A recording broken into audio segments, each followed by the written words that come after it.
మనకెప్పుడు ఏ అవసరత తీర్చాలనేది దేవునికి చక్కగా తెలుసు. మనకు తెలవదు కొన్నిసార్లు, ఏది ఎప్పుడు ఇస్తే బాగుండని తెలవదు. కాబట్టి చిన్నపిల్లలకు చూడండి, చిన్నగా ఉన్నప్పుడు పాలే తాగిపిస్తారు. కొంచెం పెద్దగా అయ్యే కొద్ది బిస్కెట్లు, చాక్లెట్లు, అవి ఇవి అన్నీ ఇస్తారు. ఇంకా పెద్దగా అయ్యే కొద్దిగా అన్నం పెడుతూ ఉంటారు. ఇంకా పెద్దగా అయినప్పుడు మటను, చికెన్, అవి ఇవి అన్నీ పెడతా ఉంటారు. అట్లనే మన యొక్క పరిస్థితిని బట్టి దేవుడు మన యొక్క అవసరతలన్నీ కూడా తీర్చనయించున్నాడు. ఎప్పుడు ఏ సమయంలో ఏది ఇస్తే బాగుంటుందని మనకు తెలవదు. కానీ కొన్నిసార్లు మనం ఏమనుకుంటామంటే, అయ్యా దేవుడు నా ప్రార్థన వినట్లేదు, నా ప్రార్థనకి జాబ్ వేయట్లేదు అనుకుంటా.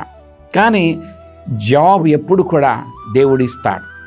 ఆ మధ్యలో గ్యాప్ ఉన్న దాంట్లో, ఆ సమయంలో మనం ఓపికతో కనిపెట్టాలి. ఓపికతో విశ్వాసముతో మనం కనిపెట్టినప్పుడు దేవుడు గొప్ప కార్యాలు చేస్తాడు.